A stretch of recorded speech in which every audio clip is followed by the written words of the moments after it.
Modern physics বা আধুনিক পদার্থবিদ্যার TGT, PGT, NBS, KBS, SLST, BPSC, WBC, SSC, MSc, school and Madrasa service commission ইত্যাদি থেকে এটা হচ্ছে কি আমাদের দ্বিতীয় লেকচার।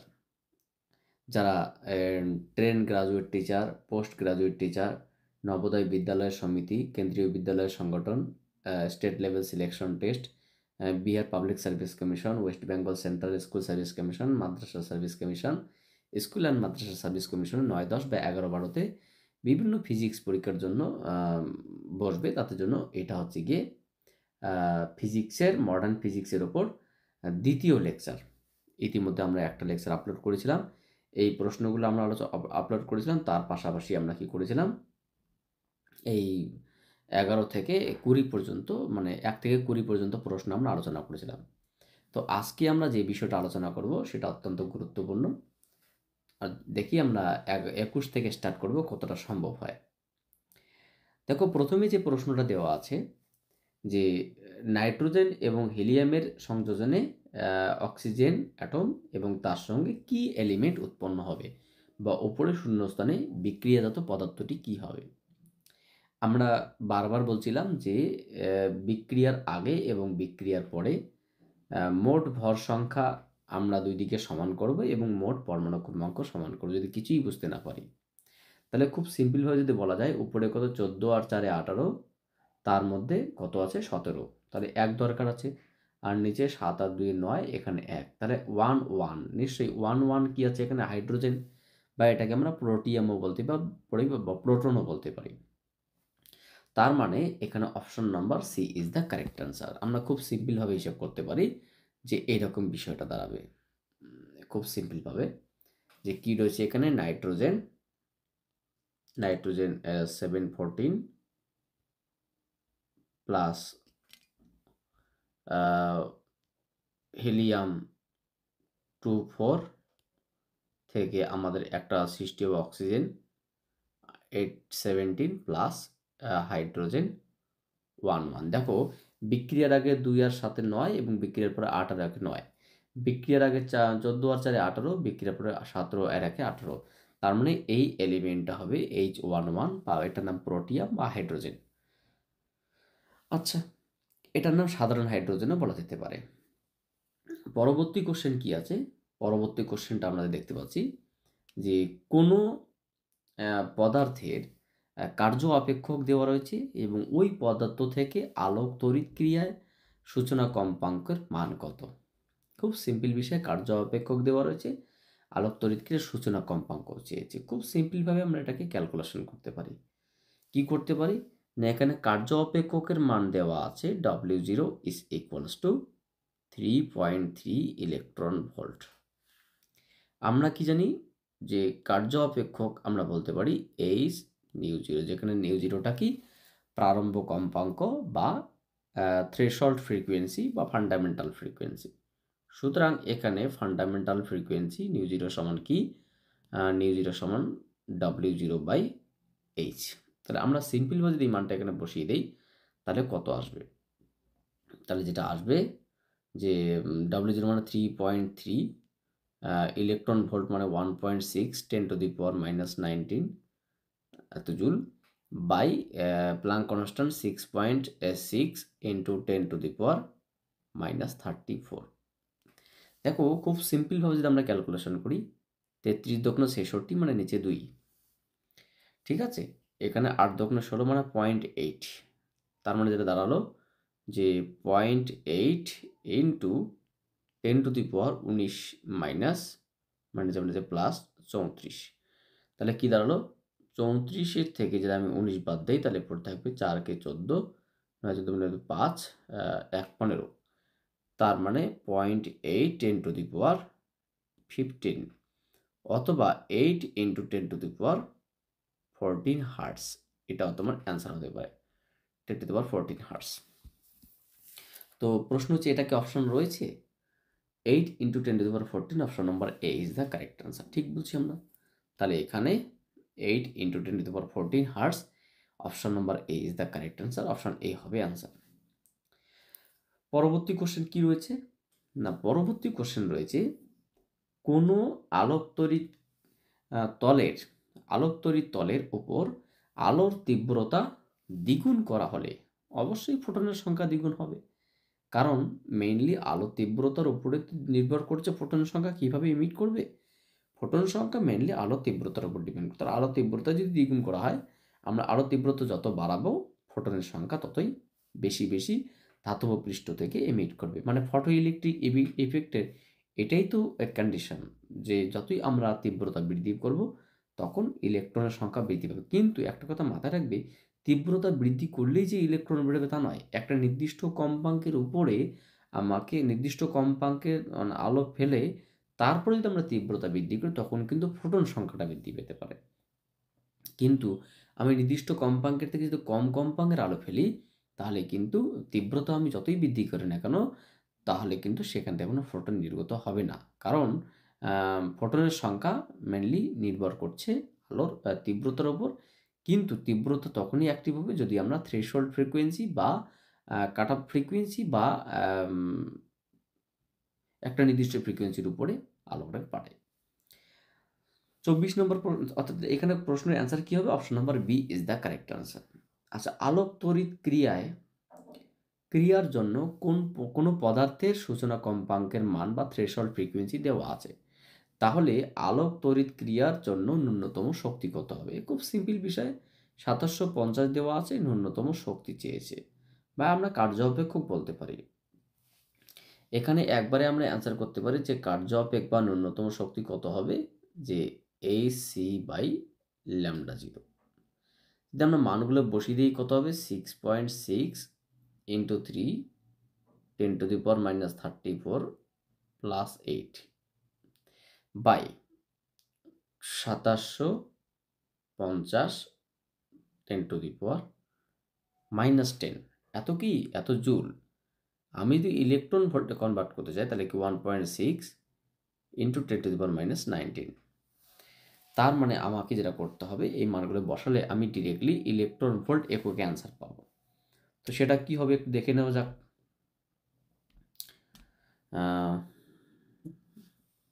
কত পেলাম আমরা এখানে? এখানে পেলাম তোমার 2750। তাহলে এইচ মানে তোমার হচ্ছে কি 6.6 × 3 × 10⁻−34 + 8 বাই 2750 × 10⁻−10। তার সঙ্গে আমরা গুণ করছি একটা ইলেকট্রনের চার্জ 1.6 × 10⁻−19। তার মানে এটা হচ্ছে বিষয়। অ্যান্সার কত আসছে? 4.5 ইলেকট্রন ভোল্ট। এরকম অপশন নিশ্চয়ই আছে।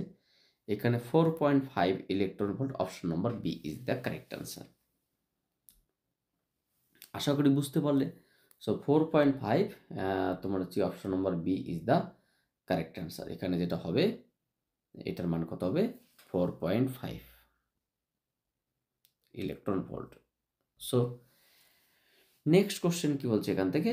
নেক্সট কোশ্চেন বলছে কম্পটন বিচ্ছুরণে বা কম্পটন স্ক্যাটারিং। একটা কথা মাথায় রাখবে, কম্পটন স্ক্যাটারিংয়ে যে আমরা ফোটন বা শক্তি পাই সেখানকার তরঙ্গদৈর্ঘ্য আপতিত আলো তরঙ্গদৈর্ঘ্যের উপর নির্ভর করে না, এটা প্রথম মাথায় রাখতে হবে।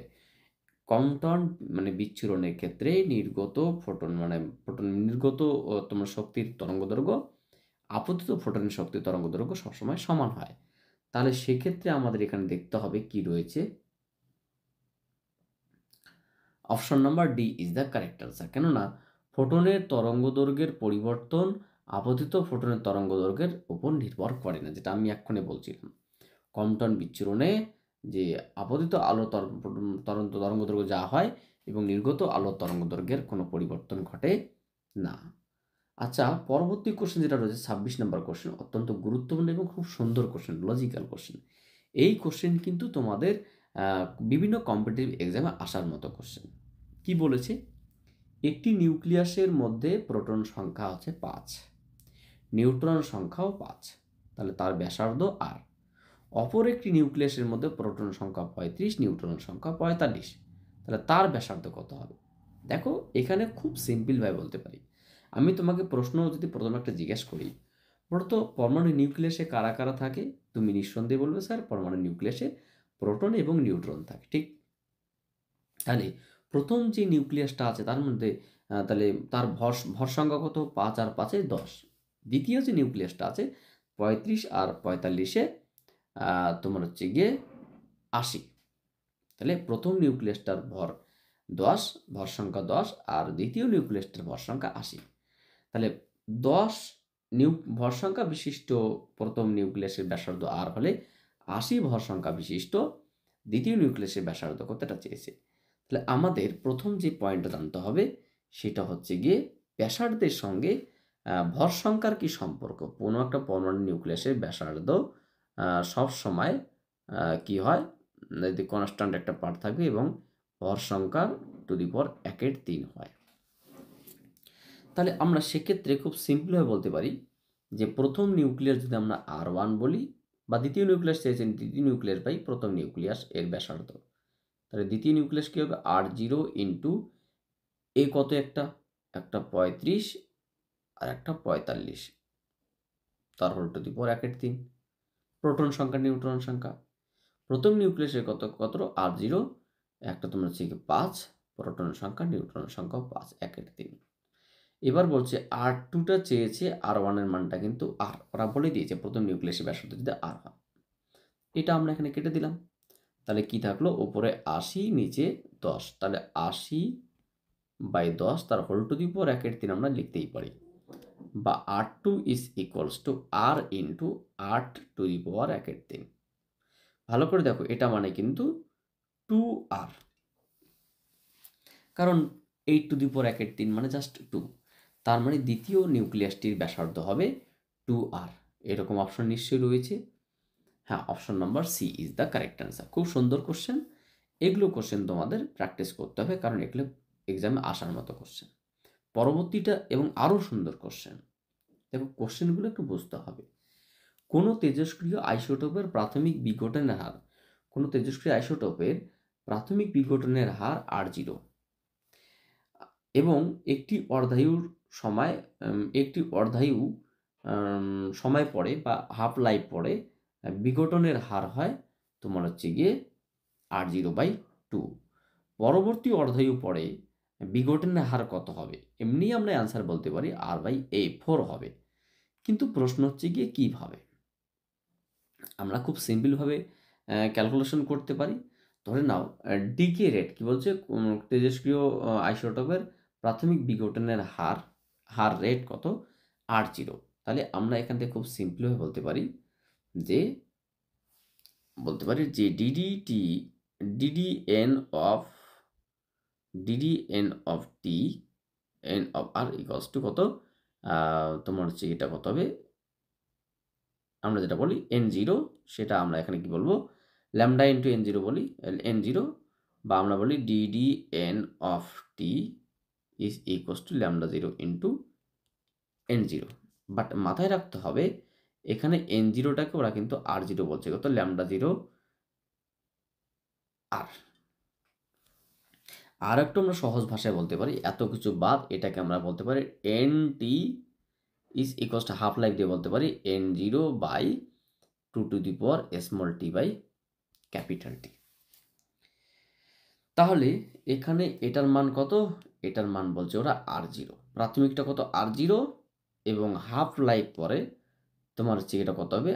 মানে হাফ লাইফ পরে nটির মান কত? প্রথমে nটির মান তোমার হচ্ছে প্রথমে n0 first time, second time কত? nটির মান হচ্ছে কি তোমার n0 বলতে পারো বা R0 বলতে পারো, পরে কত হবে? R0/2। তাহলে নেক্সট, তাহলে হাফ লাইফটা আমরা এখান থেকে বের করতে পারি। হাফ লাইফ কত হবে? যে না, R0/2 is equals to R0/2 to the power small t by capital T। তাহলে আমরা বলতে পারি এখান থেকে R0 উঠে গেল, তাহলে small t is equals two capital T equals to 1, so small t সমান সমান ক্যাপিটাল T। তাহলে কি সমান? তাহলে পরবর্তী কি নেক্সট হাফ লাইফ কত হবে? নেক্সট হাফ লাইফ যদি আমরা এন প্রাইম বলি, সেটা কত? r0 বাই তোমার 2 to the power small T plus small T by T. এটা তো 2t, তার মানে কত আসবে? r0 by 2 to the power 2t by T, that means r0 by 4। অর্থাৎ এত ভাবার দরকার নেই, খুব সিম্পলভাবে আমরা অ্যান্সার পেয়ে গেলাম r0 বাই 4 হবে। প্রথমে r0, পরে r0 বাই 2, পরে r0 বাই 4, পরে r0 বাই 8, এইভাবেই মানে তোমার হচ্ছে কি ডিকে রেট চলতে থাকবে। আচ্ছা, পরবর্তী কোশ্চেনটা খুব সিম্পল এবং খুব সুন্দর কোশ্চেন, মানে সহজ, মানে চরম লেভেলের সহজ। এরকম প্রশ্ন আসাটাই হচ্ছে গিয়ে কঠিন ব্যাপার, মানে এরকম প্রশ্ন আসলে ভাগ্যের ব্যাপার আর কি। একটি তেজস্ক্রিয় নিউক্লিয়াসের বিঘটন ধ্রুবক দিয়ে দিয়েছে, তাহলে এর অর্ধায়ুর মান কত, এবং সেটা মিনিট, মানে মিনিট এককে আর কি। দেখো, আমরা খুব ভালো করে জানি যে বিঘটনের সঙ্গে অর্ধায়ুর একটা সম্পর্ক আছে, কি না? অর্ধায়ুকাল সমান সমান 0.693 বাই ল্যামডা। এখানে ল্যামডার মান দিয়েছে, তাহলে ল্যামডার মান যদি এখানে আমরা বসিয়ে দিই, 0.693 বাই ল্যামডার মান কত? 2.5 ইন্টু 10⁻³ তাহলে দেখো আমরা যে এটা পাবো সেটা কিন্তু তোমার হচ্ছে গিয়ে এত সেকেন্ড পাবো, কারণ অর্ধায়ুকাল কি প্রতি সেকেন্ডে হিসাব করা হচ্ছে। তাহলে এই সেকেন্ডকে যেটা পাবো তাকে যদি আমরা 60 দিয়ে ভাগ করি, তাহলে কিন্তু আমরা উত্তরটা মিনিট এককে পাবো। তো সেখানে কি আছে? এখানে 0.693 বাই 2.5, 0.693 বাই 2.5 ইন্টু 10⁻³ তাহলে 277। তাকে আমরা যদি 60 দিয়ে ভাগ করি, মানে প্রতি মিনিটে উত্তর আসে 4.62, মানে এখানে যেটা আসলো আমাদের এখানে 4.62। তাহলে এটা কত আসবে?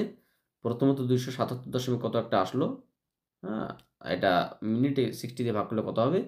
ভাগ করলে 4.62। তাহলে এরকম প্রশ্নের অ্যান্সার, এরকম কি অ্যান্সার আছে? 4.6, আচ্ছা 4.6 হচ্ছে অ্যান্সার। তাহলে অর্ধায়ুর মান কত হবে প্রতি মিনিটে? 4.6। Option number D is the correct answer. কারণ আমাদের ছোট্ট ছোট্ট সূত্রগুলো মনে রাখতে হবে। এবার পরবর্তী যে কোশ্চেনটা দেখো কি আছে, নিচের কোন নিউক্লিয় বিক্রিয়ায় সূর্যের মধ্যে শক্তির উৎস হয়? একটা কথা মাথায় রাখবি, সূর্যের ওখানে নিউক্লিয় সংযোজন প্রক্রিয়ায় তাপ উৎপন্ন হয়। তাহলে এবার প্রশ্ন, স্যার নিউক্লিয় সংযোজন প্রক্রিয়াটা কি?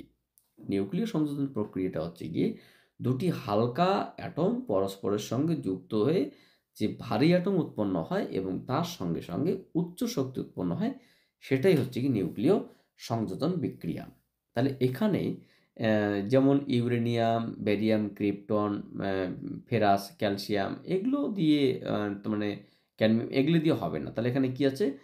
বেরিলিয়াম এবং হিলিয়াম, এই দুটো হালকা অ্যাটম পরস্পরের সঙ্গে যুক্ত হয়ে কার্বন অ্যাটম উৎপন্ন হলো, এবং এখানে কিছু নিউট্রিনো বলা যেতে পারে বা কিছু শক্তি বলা যেতে পারে, সেই শক্তি উৎপন্ন হচ্ছে। মানে এখানে নিউক্লিয় মানে বিক্রিয়ার ক্ষেত্রে, সূর্যের তাপ উৎপাদনের ক্ষেত্রে option A is the correct answer, মানে এটা নিউক্লিয় সংযোজনকে মেনে চলছে। তোমাদের মনে হতে পারে স্যার এখানেও তো দুটো যুক্ত হয়ে আরও কিছু উৎপন্ন হলো, এখানেও তো তাই। এখানে আমি সেটা বলিনি, এখানে আমি বোঝাতে চাইছি যে নিউক্লিয় কোনো নিউক্লিয় বিক্রিয়ায় সূর্যের মধ্যে যে শক্তির উৎস, সেটা কিন্তু দুটি হালকা অ্যাটম যুক্ত হয়ে ভারী মৌল পরিণত হয় এবং সেখান থেকে প্রচুর তাপ উৎপন্ন। তাহলে হালকা মৌল, এখানে কিন্তু তোমার বেরিলিয়াম এবং হেলিয়ামের কানেকশন রয়েছে। So option number A is the correct answer. Next question কি রয়েছে? নেক্সট কোশ্চেন হচ্ছে কি তোমার, নিচের কোন মৌল প্রকৃতিতে পাওয়া যায় না? দেখো ইউরেনিয়াম আমরা জানি 292 তো আছেই পরমাণু ক্রমাঙ্ক, কিন্তু ভর সংখ্যা 238, 235, 232 সবই রয়েছে। 233 এটা কিন্তু অপশন নাম্বার নেই, অর্থাৎ option C is the correct answer. মানে ইউরেনিয়ামের আমরা যে এগুলো দেখি আর কি, কী বলবো আর কি, ইউরেনিয়ামের যে আমরা কম্বিনেশনগুলো দেখি, তো বাজারে আমরা এটা দেখতে পাই ইউরেনিয়াম 92 232, ইউরেনিয়াম 92 235 তেজস্ক্রিয় ইউরেনিয়াম 92 238, এটা তেজস্ক্রিয়, এটা তোমার তেজস্ক্রিয় বাট ভারী, এটাকে নিয়ে আমরা অ্যাটমিক বম তৈরিতে কাজে লাগে। এটা একটা তোমার হচ্ছে ইউরেনিয়ামের একটা আইসোটোপ। তো এখানে মেইন বিষয়টা হচ্ছে গিয়ে ইউরেনিয়ামের যাতে পরমাণু ক্রমাঙ্ক সমান কিন্তু ভর সংখ্যা আলাদা, তাদেরকে বলা হয় পরস্পর আইসোটোপ। তাহলে এরা কি পরস্পর আইসোটোপ, অর্থাৎ uranium 233 option C is the correct answer. এটা কোনো ইউরেনিয়ামের আইসোটোপ নয়।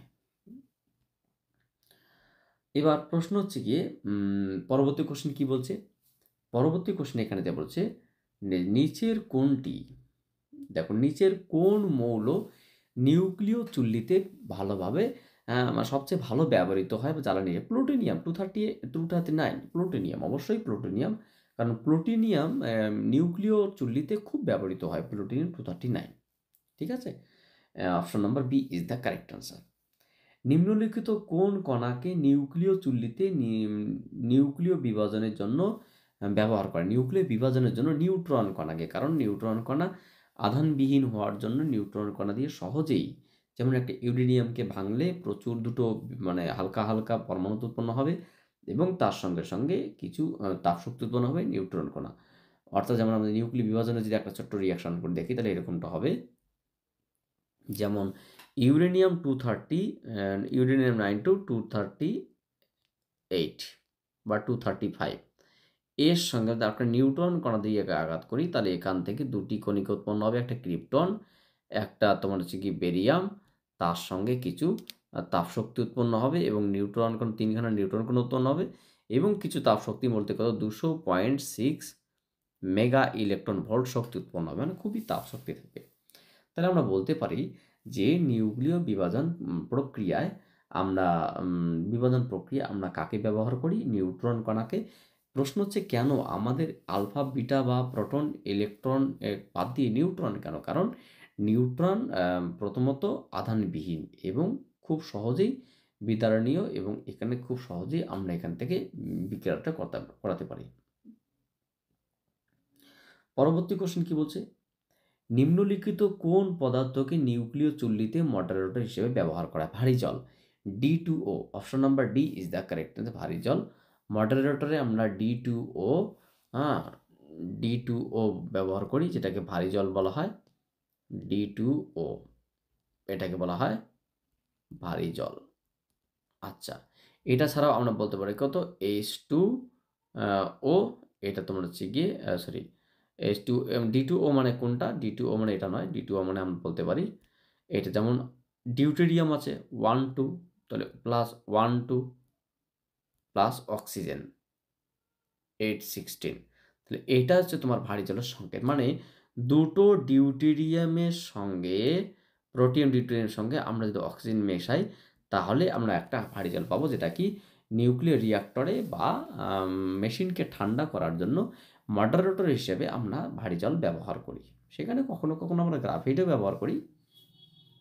আচ্ছা, পরবর্তী কোশ্চেন কি বলছে, নিউক্লিয় চুল্লিতে মডারেটরের কাজ কি? মডারেটরের কাজ হচ্ছে গিয়ে নিউট্রনকে মন্দীভূত করা। বাংলা কথা হচ্ছে গিয়ে যে নিউট্রনগুলো যখন নিউক্লিয় বিক্রিয়ায় প্রচুর তাপশক্তি এবং প্রচুর নিউট্রন কণা উৎপন্ন, সেই নিউট্রন কণাগুলো অত্যন্ত ত্বরণে গতিশীল হয়। সেই ত্বরণকে মন্দীভূত করাই হচ্ছে গিয়ে বা মেশিনকে ঠান্ডা করাই হচ্ছে গিয়ে মডারেটরের প্রধান কাজ। মানে নিউট্রনের বেগ কমানো বা নিউট্রনকে মন্দীভূত করাই হচ্ছে গিয়ে নিউক্লিয় চুল্লি মডারেটরের প্রধান কাজ। So option number B is the correct answer. এবার প্রশ্ন হচ্ছে কি বলছে যে কি পটাশিয়াম 40, আর্গন 40 এবং ক্যালসিয়াম 40 মৌলগুলি পরস্পরের কি?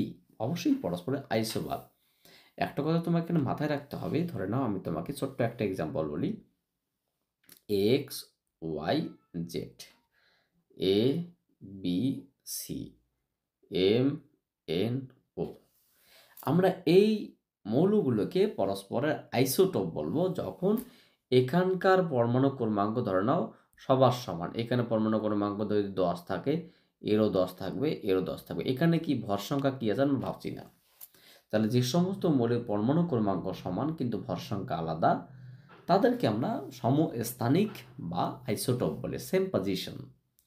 এই যে পরমাণুগুলো আছে এরা পরস্পর আইসো বার হবে যদি এখানকার ভর সংখ্যা ধরুন 20 আছে, এখানকার 20 আছে, এখানকার 20, যেমনটা আমরা দেখলাম 40 40 40। তো এখানে কি রয়েছে, মানে কি পরমাণুর নাম এখানে কি রয়েছে আমাদের ভাবার দরকার নেই। যদি একাধিক পরমাণুর ভর সমান হয়, ভর সংখ্যা সমান হয়, তাহলে তাদেরকে আমরা পরস্পর আইসো বার বা সমভর বলতে পারি। যদি ধরে নাও এখানে রয়েছে A B C D E F, তাহলে এই ভর সংখ্যা থেকে প্রোটন সংখ্যা বাদ দিলে যদি বি মাইনাস এ এর মান ডি মাইনাস সি এর মান বা এফ মাইনাস ই এর মানের সমান হয়, তাহলে এদেরকে আমরা সম নিউটন বা তোমার হচ্ছে গিয়ে আইসোটোন বলতে পারি। আইসোটোপ, আইসোবার এবং আইসোটোন। যদি প্রতিটি মৌলের নিউট্রনের সংখ্যা সমান হয় তাহলে পরস্পরকে বলা হয় আইসোটোন। তাহলে এখানকার আমাদের কি আইসোবার। সো সেক্ষেত্রে আমাদের এখানে অ্যান্সারটা কি হওয়া উচিত, অ্যান্সারটা হওয়া উচিত এরা পরস্পর isobar. Option number B is the correct answer. আচ্ছা, পরবর্তী কোশ্চেন কি বলছে, একটি নিউক্লিয়াসের গড় বন্ধন শক্তি, গড় বন্ধন শক্তি কত? খুব সিম্পল বিষয়, এখানে মাথায় রাখতে হবে 8 মেগা ইলেকট্রন ভোল্ট। প্রশ্ন, স্যার 8 মেগা ইলেকট্রন ভোল্ট কেন? দেখো তোমরা যদি পরমাণু নিউক্লিয়াস চ্যাপ্টারটা পড়ো তাহলে দেখবে একটা স্টেবিলিটির গ্রাফ বা স্থায়িত্বের, নিউক্লিয়াসের স্থায়িত্বের একটা গ্রাফ আছে। খুব সহজ ভাষায় তোমাদের বলি, অত গ্রাফটা তোমাকে জানতে হবে না। যদি এটা এটা কি বলতো, এই 8 মেগা ইলেকট্রন কি বন্ধন প্রতি নিউক্লিয়াস, মানে বাইন্ডিং এনার্জি পার ইউনিট, পার নিউক্লিয়ন্স, প্রতি একক বন্ধন, প্রতি একক নিউক্লিয়নে বন্ধন শক্তির মান। এটা কিন্তু প্রতি একক নিউক্লিয়নে বন্ধন শক্তির মান। ব্যাপারটা খুব সিম্পলি আমি তোমাকে বলতে পারি, যদি ধরো তুমি 5টা মানে পরমাণু পেয়েছো, তাদের তুমি বন্ধন শক্তি প্রতি একক নিউক্লিয়নে হিসাব করছো। হিসাব করার পর দেখলে দুটোর বন্ধন শক্তির মান 8 মেগা ইলেকট্রন ভোল্টের বেশি, দুটোর কম, এবং একটা 8 মেগা ইলেকট্রন ভোল্ট। তাহলে যারা 8 মেগা ইলেকট্রন ভোল্ট বা তার বেশি, যাদের বন্ধন শক্তি প্রতি একক নিউক্লিয়নে, তারা সবগুলি কিন্তু স্টেবল এবং ভালো, মানে তারা সহজেই তাদেরকে সহজে ভাঙা যায় না, তারা দীর্ঘস্থায়ী হয় এবং তারা শক্তিশালী হয়। যদি তোমার বন্ধন শক্তি প্রতি একক নিউক্লিয়নে 8 মেগা ইলেকট্রন ভোল্টের থেকে কম হয় বা আরও কম হয়, তাহলে তাদেরকে আমরা অস্থায়ী মৌল হিসেবে বা আনস্টেবল মৌল হিসেবে আমরা বলি। তাহলে এখানে কোনো নিউক্লিয়াসের গড় বন্ধন শক্তি কত? গড় বন্ধন শক্তি 8 মেগা ইলেকট্রন ভোল্ট বা তার বেশি, মানে 8 মেগা ইলেকট্রন ভোল্টের গড়, মানে এর বেশি হলে স্টেবল, এর কম হলে আনস্টেবল। আচ্ছা, পরবর্তী কোশ্চেন কি বলছে, যে নিচের কোনটি ব্যস্ত বর্গের সূত্র বলা, মানে সূত্রের বল নয়? খুব সিম্পল বিষয়, স্থির তড়িৎ বল অবশ্যই মানে বর্গের ব্যস্তানুপাতের সূত্র, কারণ কুলম্বের সূত্র ইনভার্স স্কোয়ার ল। চুম্বকের দুটি মেরুর মধ্যে ক্রিয়াশীল চৌম্বক বল অবশ্যই বর্গের ব্যস্তের সূত্র। মহাকর্ষীয় বল অবশ্যই বর্গের ব্যস্ত। নিউক্লিয় বল, এক্স্যাক্টলি নিউক্লিয় বল কিন্তু তোমার হচ্ছে গিয়ে বর্গের ব্যস্তের উপর। নিউক্লিয় বল হচ্ছে তোমার একটা ইন্টারাকশন ফোর্স, সেখানে নিউক্লিয়াসের মধ্যে যে প্রোটন এবং নিউট্রন থাকে তারা যত দ্রুত এক্সচেঞ্জ করবে, সেক্ষেত্রে নিউক্লিয় বল তত মানে এক্সট্রিম হবে। অর্থাৎ এই নিউক্লিয় বলটা কিন্তু বর্গের ব্যস্তের সূত্রকে মানে না। যদি আমরা এই 3টে সূত্র সম্পর্কে একটু বলি, যেমন এখানে কি কি ছিল, কুলম্বীয় বল। কুলম্বীয় বল খুব সিম্পল বিষয়। কুলম্বীয় বল আমরা কি জানি, এ proportional to Q1 Q2 Q1 Q2 by R square, বর্গের ব্যস্তানুপাতি, এটা কুলম্বীয় ফোর্স। যদি আমরা গ্রাভিটেশনাল ফোর্স দেখি তাহলে কত, এ proportional to M1 M2 by R square, actually GM1 M2 by R square gravitational force. আমরা যদি ম্যাগনেটিক ফোর্স দেখি তাহলে M magnet is equals to QM prime by R square. এটা কি, দুটি আমরা পোল স্ট্রেন্থ বা মেরু শক্তি বলতে পারি, মেরু শক্তির সঙ্গে এবং দূরত্বের বর্গে ব্যস্তানুপাতিক হচ্ছে চৌম্বক বলটা। তো যাই হোক, এখানে আমরা বলতে পারি যে নিউক্লিয় বলটা এখানকার অ্যান্সার হবে কোনটি নয় বলেছে। এবার কি, কোনো পরমাণুর ভর m, পরমাণু ক্রমাঙ্ক z এবং ভর সংখ্যা a হলে নিচের কোনটি ভর ত্রুটিকে প্রকাশ করে? খুব এর আগে আমরা এটা বলেছিলাম যে ধরুন আমি তোমাকে একটা সিম্পলভাবে কোশ্চেন জিজ্ঞেস করছি যে এটা একটা তোমার হচ্ছে গিয়ে এটা একটা কোনো একটা অ্যাটম, সেই অ্যাটমের ভর হচ্ছে গিয়ে এ, পরমাণু ক্রমাঙ্ক জেড, আর নিউট্রন সংখ্যা কত না atomic mass minus atomic number. তাহলে যদি প্রশ্ন করা প্রতিটি প্রোটনের ভর কত, প্রতিটি প্রোটনের ভর এমপি, প্রতিটি নিউট্রনের ভর এমএন, পরমাণু নিউক্লিয়াসের মোট ভর কত ক্যাপিটাল এম। তাহলে সেক্ষেত্রে আমরা বলতে পারি যে এখানে বন্ধন ভর ত্রুটি বা মাস ডিফেক্ট কত হবে, যে প্রোটনের সংখ্যা ইন্টু প্রতিটি প্রোটনের ভর প্লাস নিউট্রনের সংখ্যা ইন্টু প্রতিটি নিউট্রনের ভর, তার থেকে যদি আমরা নিউক্লিয়াসের ভর বাদ দেই তাহলে এটার নাম কি তোমার হচ্ছে ভর ত্রুটি। কেন, কোনো একটা পরমাণুকে যদি আমরা ফাটিয়ে ফেলি, ফাটালে এখানে জেড সংখ্যক মানে তোমার হচ্ছে গিয়ে প্রোটন এবং এ মানে জেড সংখ্যক নিউট্রন রয়েছে, তারা ছড়িয়ে ছিটিয়ে যাবে। প্রতিটি প্রোটনের ভর এমপি, প্রতিটি নিউট্রনের ভর এমএন। তাহলে এই জেড ইন্টু এমপি যে এন ইন্টু এমএন, এই যে মোট নিউক্লিয়নসগুলো রয়েছে তাদের যে মোট ভর হবে বা সেই ভরটা কিন্তু বরং নিউক্লিয়াসের মোট ভর অপেক্ষা কিছুটা বেশি হবে। কেন, কারণ অ্যালবার্ট আইনস্টাইনের তৈরি সেই সূত্র ভর শক্তিতে এবং শক্তি ভরে রূপান্তরিত হয়। মানে কোনো একটা পরমাণু নিউক্লিয়াসকে যখন আমরা ভেঙে ফেলি তখন ভাঙার জন্য আমাকে কিন্তু কিছু পরিমাণ শক্তি দিতে হবে এবং সেই শক্তিগুলো কি প্রোটন এবং নিউট্রনের মধ্যে কনভার্ট হবে, অর্থাৎ কিছু পরিমাণ শক্তি সেখানে ভর হিসেবে থেকে যাবে। তার মানে কি এর ভর কি নিউক্লিয়াসের ভাঙার অবস্থায় যে ভাঙার আগে যে ভরটা ছিল তারপরে সেই ভরটা কি একটু বেশি, অর্থাৎ এই ভরটা থেকে এই ভরটা বাদ দিলে কিছু এক্সট্রা পাওয়া যাবে, এটার নাম মাস ডিফেক্ট। সো এখানকার অ্যান্সার হিসেবে তোমাদের D is the correct answer. কারণ দেখো এটাই অ্যান্সার হবে। আচ্ছা, পরবর্তী কোশ্চেন কি বলছে যে নিচের কোন মৌল দুটি পরস্পর আইসোবার মানে সমভর। নিঃসন্দেহে আমরা ডি দাগের অপশন বলতে পারি, কারণ এখানে 1 2, এখানে 2 3, এখানে 12 13, এখানে 30 30 মানে সমভর। Option number D is the correct answer.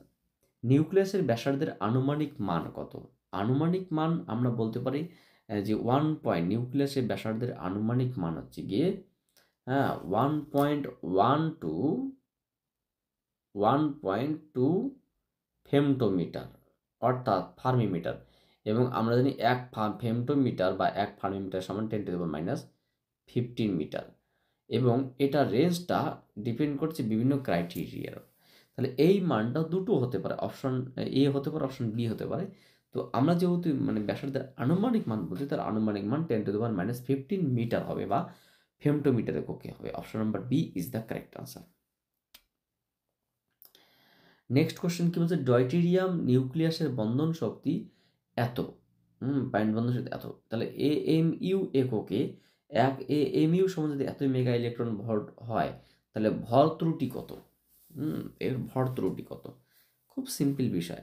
দেখো, এক AMU একটা ভরের নাম, অ্যাটমিক মাস ইউনিট, মানে এক AMU ভরের শক্তি এতটা, তাহলে এত মেগা ইলেকট্রন শক্তির জন্য কতটা ভর উৎপন্ন হয়, কতটা ভর দরকার 1 AMU, তাহলে 1 মেগার জন্য কতটা আর 2.23 মেগা ইলেকট্রন ভোল্টের জন্য কতটা। মানে আমরা খুব সিম্পলভাবে বলতে পারি, এত আমরা ক্যালকুলেশন করতে যাব না, সিম্পলভাবে আমরা দেখি যে ভর ত্রুটি এখানে যেটা হবে ডেল্টা এম সেটা কত, যে যেটা হবে 2.23/931 এত তোমার হচ্ছে গিয়ে একক হবে, এত এমইউ হবে মাস ডিফেক্ট। কেন, কারণ আমি যে বললাম এই 931 মেগা ইলেকট্রন ভোল্টের জন্য আমরা বলতে পারি 931 মেগা ইলেকট্রন ভোল্টের ভর কত 1 এমইউ, তাহলে 1 মেগা ইলেকট্রন ভোল্টের ভর কত 1/931, তাহলে 2.23 জন্য কত এত মেগা এএমইউ, ভর ত্রুটি কত হবে এএমইউ এককে। দেখো এএমইউ একক বলছে, তাহলে সেক্ষেত্রে আমরা কি বলতে পারি 2.23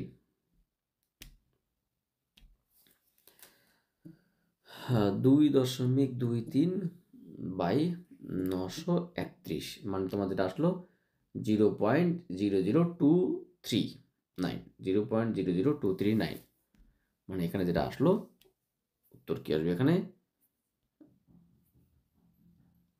0.00239 মানে 0.00024 যে অ্যাকচুয়ালি যে মানটা হবে সেটা হচ্ছে 0.0024। এটা কে রয়েছে অপশন? অবশ্যই option number D is the correct answer. অর্থাৎ প্রতি একক নিউক্লিয়ন্সে এত মেগা ইলেকট্রন ভোল্টের জন্য শক্তি লাগবে কত? 0.0024 AMU। নেক্সট কোশ্চেন কি বলছে? নিউক্লিয়ন প্রতি বন্ধন শক্তি এবং ভর সংখ্যার লেখচিত্রে আজ আমরা যেটা আলোচনা করছিলাম যে পরমাণু নিউক্লিয়াসের বন্ধন শক্তির সঙ্গে তোমার যে ভর সংখ্যার একটা গ্রাফ আছে, যদি বন্ধন শক্তির মান 8 মেগা ইলেকট্রন ভোল্ট বা তার বেশি হয় তারা সো স্টেবল, এবং যদি কম হয় তাহলে সেটাকে আমরা আনস্টেবল বলি। তো এখানে কিছু কিছু চূড়া দেখতে পাওয়া যাবে, সেই চূড়াগুলো কি সো স্টেবল বা মোর স্টেবল বা ভালো সুস্থায়ীকে নির্দেশ করে। সেটাই এখানে বলছি নিউক্লিয় প্রতিবন্ধন শক্তি বা বাইন্ডিং এনার্জি পার নিউক্লিয়ন্স এবং ভর সংখ্যার লেখচিত্র ছোট ছোট চূড়াগুলি কোন মানে মৌলগুলিকে নির্দেশ করে? অপেক্ষাকৃত মানে স্থায়ী মৌলগুলোকে, মোর স্টেবল মানে অপেক্ষাকৃত বেশি স্থায়ী মৌল, বা option number C is the correct অপশনকে নির্দেশ করে। কোনো মৌলের নিউক্লিয়াসের ভর ঘনত্ব এবং ভর সংখ্যার এর সাথে কি সম্পর্ক? মানে বাংলা কথায় ঘনত্ব ভর সংখ্যার উপর নির্ভর করে না, ঠিক আছে? তাহলে সেক্ষেত্রে তোমাদের এখানে option number C is the correct answer হবে। কারণ এখানে তোমার হচ্ছে ভর সংখ্যা rho does not depends on A.